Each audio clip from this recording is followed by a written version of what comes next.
Mari kita kembali lagi duduk merapat untuk mengakhiri program kita dengarkan bacaan yaitu kisah-kisah sahabat. Kita dengarkan cerita-cerita yang mulia yakni kehidupan para sahabat radhiyallahu anhum ajma'in. Generasi-generasi terdahulu yang telah mendapatkan ridha Allah Subhanahu wa taala. Kita bawa sifat ta'zim wal ihtiram, mengagungkan dan memuliakan. Yang kita muliakan dalam majlis ini karena majlis ini diikuti malaikat dari bawah sampai ke arsy-Nya Allah bersab-sab. Kemudian nama kita dibangga-banggakan oleh Allah Subhanahu wa taala. Yang kedua, tasdiq wal yakin, membenarkan dan meyakini tentang firman Allah dan sabda-sabda Rasulullah sallallahu alaihi wasallam. Dan yang ketiga, kita kesankan dalam hati ta'asur fil qalbi. Dan yang terakhir, yang keempat yaitu niatul amal wa tabligh, kita niat amal dan menyampaikan. Merapat lagi Pak, mari Pak, kita merapat lagi. Kita hidupkan sunnah, insya Allah kita akan mendapatkan kemudahan untuk beramal. Semua bersudah insya Allah.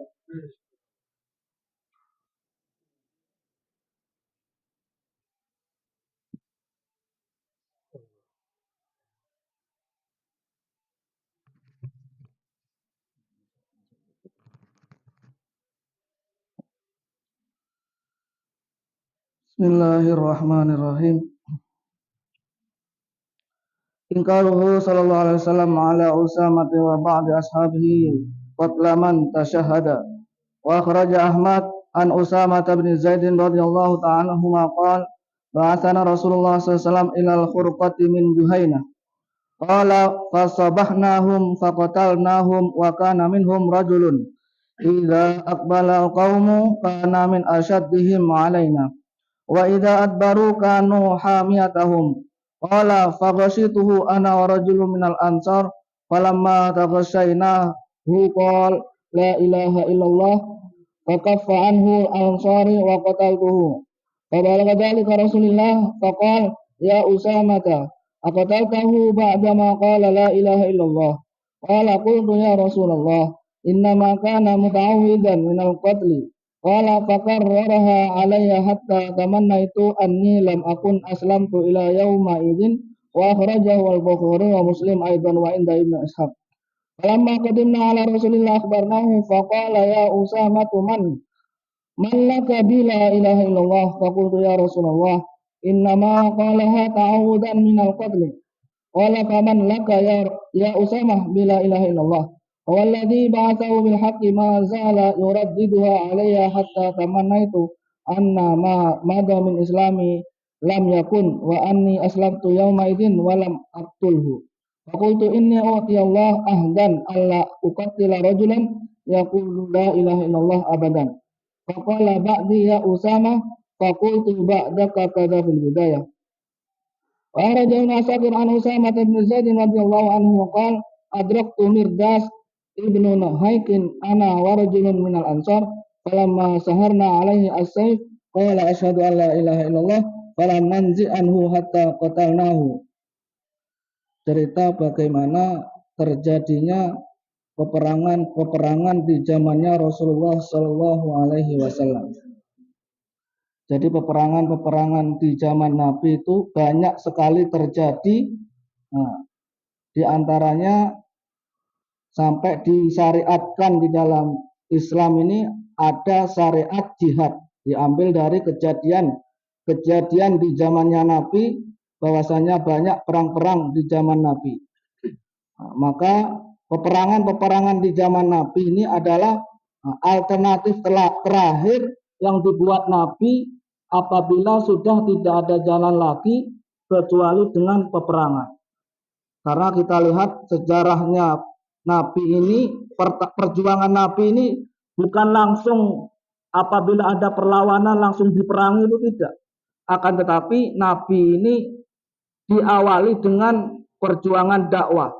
Ya ayuhan nas qulu la ilaha illallah tuflih. Jadi awalnya perjuangan Nabi ini diawali dengan mengajak manusia untuk yakin mengenal kepada Allah Subhanahu wa taala. Lalu ketika terjadi orang-orang kafir ini menolak, lama-lama menolak, maka Allah Ta'ala perintahkan Nabi ini untuk memerangi orang-orang kafir karena jalan terakhir untuk jalan keluar dalam perjuangan. Maka ada dalam syariat disebutkan darul mafasid jalbul masalih. Jadi asasnya dakwah itu untuk jalbul masalih, untuk menarik kebaikan-kebaikan. Nah, jadi bagaimana maksud dalam agama ini jalbul masalih, yaitu menarik kebaikan-kebaikan. Maka maksudnya bagaimana manusia ini baik, bagaimana manusia ini kenal kepada Allah. Maka Nabi ini berdakwah begitu lama di Mekah, bahkan di Taif ini Nabi diserang, tapi Nabi ini tidak melawan karena belum ada perintah perang, sehingga Allah Ta'ala perintahkan waqatiluhum hatta la takuna fitnah. Nah, maka Allah Ta'ala ketika sudah menurunkan perintah perang, maka Nabi pun menjalankan perintahnya karena sudah diperintahkan. Nah, maka umat saat ini salah paham, sehingga berani-beraninya mereka ini melarang, bahkan benci kepada syariat yang namanya jihad. Maka ini mesti kita ini mensosialisasikan syariat ini tidak menyusahkan, tidak memberatkan, tidak kejam. Nah, ini jangan sampai kita ini terkesan keras, karena Nabi pun awal-awal perjuangan ini diawali dengan kasih sayang. Wa ma arsalnaka illa rahmatan lil alam.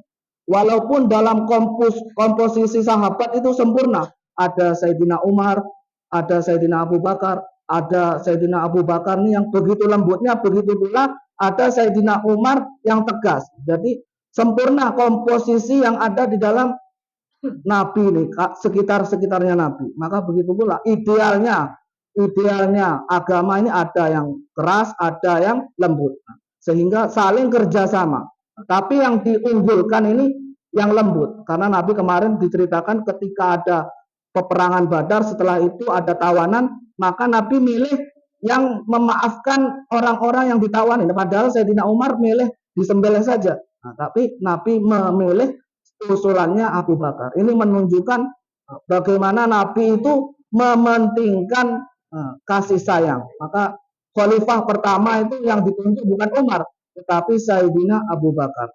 Maka kita ini perlu dipahami betul, kita ini sebagai dai perlu jangan sampai terkesan keras, terkesan. Nah, ini kita beri kesan yang kasih sayang, yang diutamakan ini adalah kasih sayang.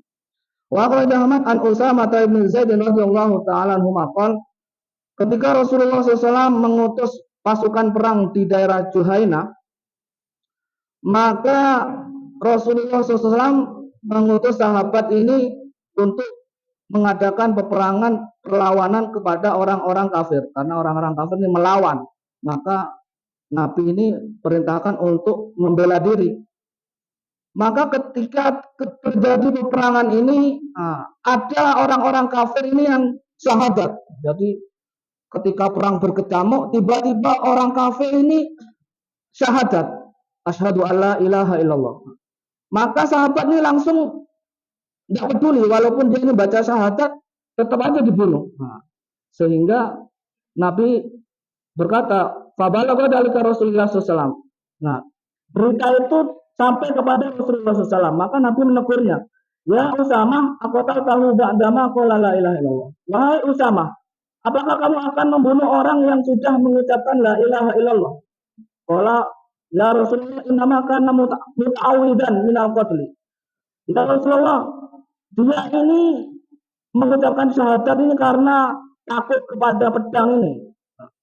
Faqala faqarraha alayya hatta tamana itu. Nabi tidak menyetujui pendapatnya Sayyidina Usamah ini, tidak benar.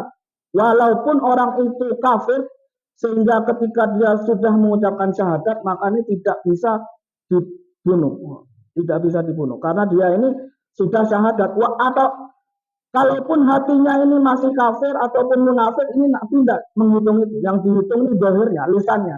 Kalau dia sudah syahadat, ya sudah dihukumi Islam. Maka Sayyidina Usamah ini ditegur oleh Rasulullah SAW karena perbuatannya.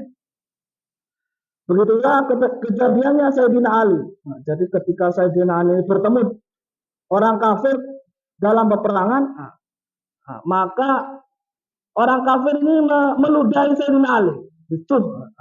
Akhirnya Sayyidina Ali ini langsung mau bunuh ini nggak jadi, karena mikir dulu, ini saya ini membunuh ini karena nafsu saya apa karena Allah. Nah itu, jadi mau bunuh kok diludahi, nah ini nggak langsung dibunuh, takut keikhlasannya ini berubah. Ini saking ketakwaannya Sayyidina Ali itu nggak langsung, kadang kita ini didoni malah ngamuk-ngamuk.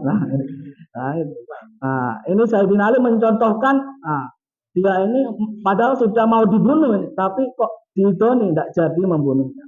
Ini bagaimana pelajaran bagi kita, apa itu ceritanya sahabat ini, apa-apa ini dasarnya ini apakah karena Allah apa tidak. Ini takut-takut amal obah pola kita ini bukan karena Allah Subhanahu wa taala. Mudah-mudahan kita bisa ambil pelajaran dari ceritanya sahabat.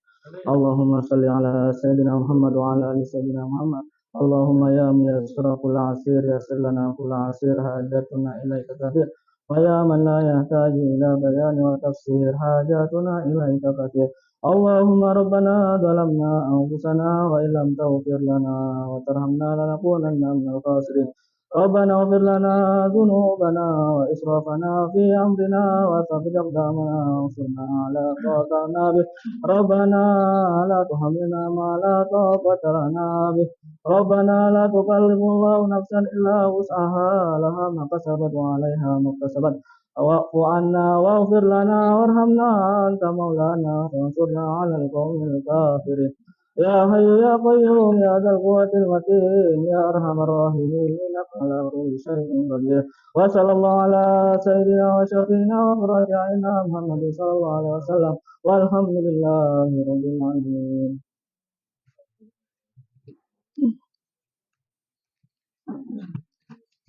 Insyaallah kita Tuhan masing-masing, kemudian dan kita bisa berdoa kepada Allah supaya yang masuk insya Allah